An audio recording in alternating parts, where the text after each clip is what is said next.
ఓం నమ శివాయ. మనసు బాధలో ఉన్నప్పుడు, దారి కనిపించని వేళలో దైవం పేరు మాత్రమే మనకు ఒక ఓదార్పు ఇస్తుంది. శివుని కరుణ, భక్తి కథల మహిమ మన హృదయాన్ని తాకే ఆధ్యాత్మిక సందేశాలతో మీ ముందుకు వచ్చాను మీ పుష్ప ఆర్వి ఛానల్తో. ఓం నమ శివాయ. మిత్రులారా, ఈరోజు మనం అంధకాసుడు జననం గురించి తెలుసుకుందాం. అయితే సృష్టిలో దేవతలు, అసురులు, ఋషులు అనేక కథలు ఉన్నాయి. అందులో అత్యంత ఆశ్చర్యమైన కథలో ఒకటి అంధకాసురుడి కథ. ఒక చెమట బొట్టు నుంచి పుట్టిన ఒక బాలుడు తర్వాత అతని మహిమ అసురుడిగా మారి దేవతలను కూడా భయపెట్టాడు. కానీ చివరికి అతన్ని సంహరించింది ఎవరు తెలుసా? అతని తండ్రి అయిన పరమేశ్వరుడే. అసలు అంధకాసురుడు ఎవరు? అతని జననం ఎలా జరిగింది? చివరికి శివుడు ఎందుకు అతన్ని చంపాల్సి వచ్చింది? ఇప్పుడు ఆ అద్భుతమైన పురాణ కథలోకి వెళ్దాం రండి. ఓం నమ శివాయ. అంధకాసురుడి జననం. ఒకసారి పార్వతీదేవి సరదాగా పరమశివుడి కళ్ళను తన చేతులతో మూసింది. శివుడు 3 కళ్ళ దేవుడు. ఆ 3 కళ్ళే సృష్టికి వెలుగుని ఇస్తాయి. పార్వతీ శివుడి కళ్ళు మూసిన క్షణంలో ప్రపంచమంతా చీకటితో నిండిపోయింది. ఆ సమయంలో శివుడు శరీరం నుంచి ఒక చెమట బొట్టు భూమిపై పడింది. ఆ చెమట బొట్టు నుంచి ఒక విచిత్రమైన బాలుడు జన్మించాడు. ఆ బాలుడు కళ్ళు లేనివాడు, చాలా భయంకరమైన రూపం కలిగిన వాడు. కాబట్టి అతనికి అంధకాసురుడు లేదా అంధుడు అని పేరు వచ్చింది. అర్థం ఏమిటంటే చీకటిలో పుట్టినవాడు అని అర్థం.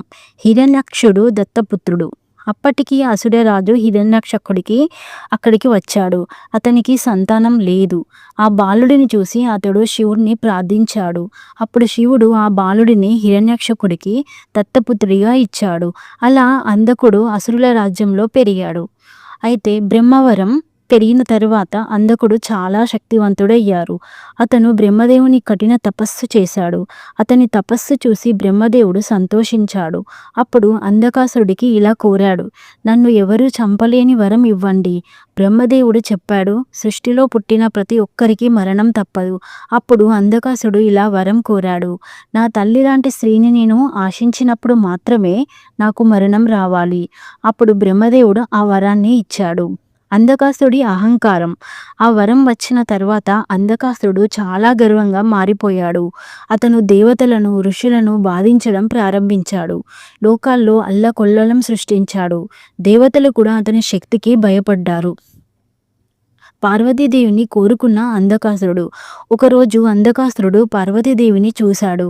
ఆమె అందాన్ని చూసి ఆమె తన భార్యగా చేసుకోవాలని అనుకున్నాడు. కానీ అతనికి తెలియదు పార్వతీదేవి నిజానికి అతని తల్లే అని. ఎందుకంటే అతను శివుని చెమట ద్వారా పుట్టినాడు కాబట్టి. అంధకుడు పార్వతిని తీసుకెళ్లడానికి ప్రయత్నించాడు. పార్వతీదేవిని రక్షించడానికి పరమశివుడు కోపంతో యుద్ధానికి దిగాడు. శివుడి గణాలు, దేవతలు అందరూ కలిసి అంధకాసురుడితో యుద్ధం చేశారు. అంధకాసురుడి శక్తి చాలా భయంకరమైనది. అతని రక్తం నేలపై పడితే అక్కడే మరో అసురుడు పుడతాడు. అప్పుడు శివుడు తన త్రిశూలంతో అంధకాసురుడిని గాయపరిచాడు. అతని రక్తం పడకుండా దేవతలు దాన్ని తాగి యుద్ధాన్ని కొనసాగించారు. చివరికి శివుడు త్రిశూలంతో అంధకాసురుడిని సంహరించాడు. చివరికి మరణం సమీపించినప్పుడు అంధకాసురుడు తన తప్పు గ్రహించాడు. అతను శివుడిని ప్రార్థిస్తూ ఇలా అన్నాడు, ప్రభు, నేను అజ్ఞానంతో తప్పు చేశాను, నన్ను క్షమించండి. అప్పుడు శివుడు అతని పశ్చాత్తాపాన్ని చూసి అతనిపై కరుణ చూపాడు. అతన్ని పూర్తిగా నాశనం చేయకుండా తన గణాలలో ఒకడిగా మార్చాడని పురాణాలు చెబుతున్నాయి. అయితే ఈ కథ ముగింపు మనకి ఏం చెబుతుందంటే, అహంకారం ఎంత పెద్ద శక్తి ఉన్నా చివరికి అది మన పతనానికి కారణమవుతుంది. అజ్ఞానం మనల్ని తప్పుదారిలో నడిపిస్తుంది. కానీ పశ్చాత్తాపం ఉంటే దేవుడు కూడా క్షమిస్తాడు. అందుకే పెద్దలు అంటారు, అహంకారం నాశనానికి దారితీస్తుంది అని. ఓం నమ శివాయ. ఈ దైవ కథ మీ హృదయాన్ని తాకిందని ఆశిస్తున్నాను. భగవంతుని కరుణ ఎప్పుడు మీతో ఉండాలని కోరుకుంటున్నాను. ఇలాంటి మరిన్ని భక్తి కథలు, ఆధ్యాత్మిక సందేశాలు మీకోసం మా ఛానల్లో పుష్ప ఆర్విని సబ్స్క్రైబ్ చేసి మా కుటుంబంలో భాగం అవ్వండి. ఓం నమ శివాయ. మళ్ళీ మరో వీడియోలో కలుద్దాం.